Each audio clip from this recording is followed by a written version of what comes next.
तिल के लड्डू विंटर्स में हर घर में मिलने वाली एक आम सी मिठाई।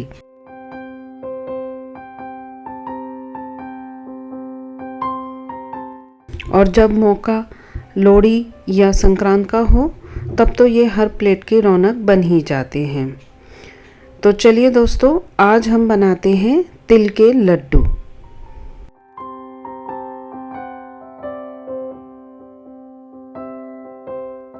बहुत ही सिंपल सी रेसिपी है, बहुत ही ज़्यादा जल्दी बन जाती है और टेस्टी भी आपको बहुत ही लगेगी। लड्डू बनाने के लिए हम लेंगे 1.5 कप तिल। मैंने इसमें सफ़ेद तिल का इस्तेमाल किया है। आप चाहें तो इसकी जगह जो काले वाले तिल आते हैं वो भी ले सकते हैं। वो भी इक्वली न्यूट्रिशियस होते हैं और टेस्टी भी लगते हैं। हमें तिल को लो से मीडियम फ्लेम में अच्छे से रोस्ट कर लेना है। तिल जब तक चटकने ना लगे, मतलब कि क्रैकल ना हो जाए, तब तक हमें इन्हें रोस्ट करना है। इन्हें लाइट गोल्डन ही रखना है। पीसने से पहले हमें तिल को ठंडे कर लेना ज़्यादा ज़रूरी होता है। इसके बाद उसी पैन में मैं लूँगी डेसिकेटेड कोकोनट। उसे भी हमें बहुत ही लो फ्लेम में भून लेना है। कोकोनट बहुत जल्दी जल जाता है, तो फ्लेम को आप लो ही रखें और इसे चलाते रहें।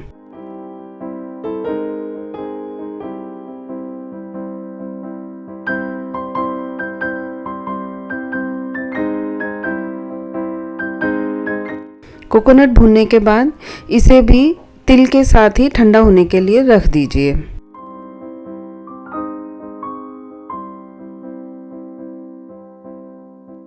इस तरीके से लड्डू बनाने के लिए हमें बहुत ही कम चीज़ों की ज़रूरत होती है। देखिए, ये ठंडे हो चुके हैं।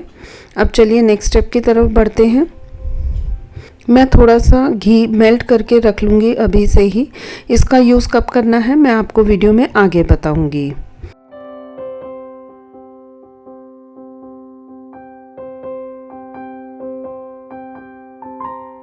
तिल और कोकोनट के साथ ही मैं लूँगी इसमें आधा कप गुड़। हमें इसे पिघलाना नहीं है, सिर्फ रूम टेम्परेचर का ही गुड़ लेना है। इसको हम 2 तरीके से पीस सकते हैं। अगर आपको थोड़ा सा कोर्सली ग्राउंडेड माने दरदरा चाहिए, आप इसे फूड प्रोसेसर में ग्राइंड कर सकते हैं। ये पूरी तरीके से बारीक नहीं होगा।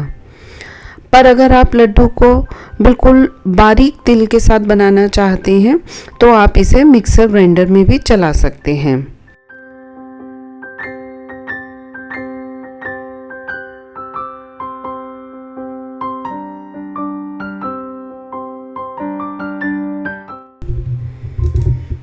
आप जिस भी तरीके से चाहें पाउडर बना लीजिए और पाउडर बनाने के बाद इसे थोड़ा थोड़ा हाथ से मैश करना स्टार्ट कर दीजिए।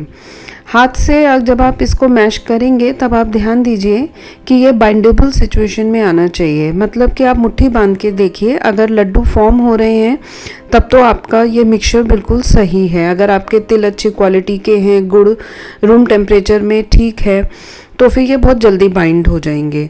बट अगर ये बाइंड नहीं हो पा रहे हैं तो जो मैंने आपको दिखाया था घी हमने मेल्ट करके रखा था, आप उसे 1-1 चम्मच ऐड करना स्टार्ट कीजिए और हाथ से मिक्स करते रहिए। जैसे ही ये मिक्सचर बाइंडेबल हो जाएगा तब आप घी ऐड करना बंद कर दीजिए और फिर आप इसे हाथ से दबा दबा के बाइंड कर दीजिए और लड्डू का शेप दे दीजिए। बहुत ही इजी बनते हैं, क्विक बनते हैं। अगर ये सारी चीज़ें आप इसको हल्का सा गुनगुना में करेंगे तो ये और जल्दी बन जाएंगे।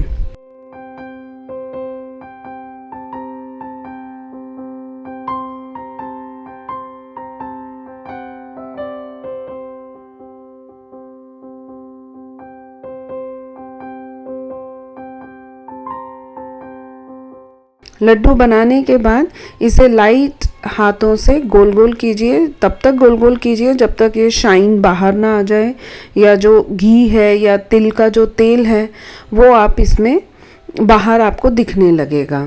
लीजिए, जल्दी जल्दी ये लड्डू तैयार हो गए हैं। वैसे तो ये लड्डू ऐसे ही पूरी तरीके से प्रिपेयर हो चुके हैं। बट अगर आपको तिल का ज़्यादा टेस्ट है या आपको दिखने में और ज़्यादा अच्छे चाहिए तो आप थोड़े से रोस्टेड तिल को इसके ऊपर लपेट लीजिए।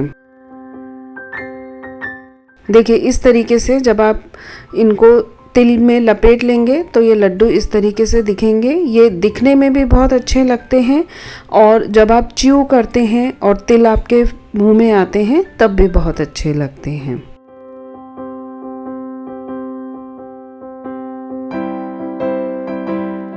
देखिए एक के बाद एक लड्डू प्रिपेयर होते जाएंगे।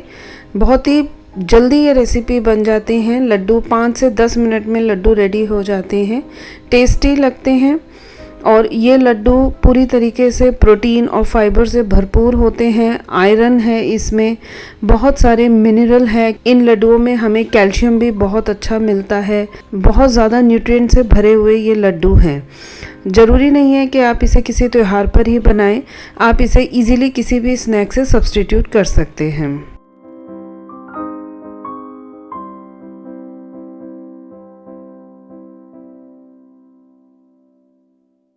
इस तरीके से ये लड्डू बनाकर आप रख लीजिए। 5 से 6 दिन तो आप इसे बाहर ही रख लीजिए, कुछ नहीं होगा। अगर इससे ज़्यादा दिन के लिए बनाना है तो आप इसे रेफ्रिजरेट कर लीजिए। तो ये थी एक सिंपल सी रेसिपी तिल के लड्डुओं की। अगर आपको ये वीडियो पसंद आया है तो इसे लाइक कीजिए, ज़्यादा से ज़्यादा शेयर कीजिए। और अगर आपने हमारे चैनल को अभी तक सब्सक्राइब नहीं किया है then please subscribe my channel. मैं आपसे मिलती हूँ अपने नेक्स्ट वीडियो में। Till then eat healthy, stay healthy.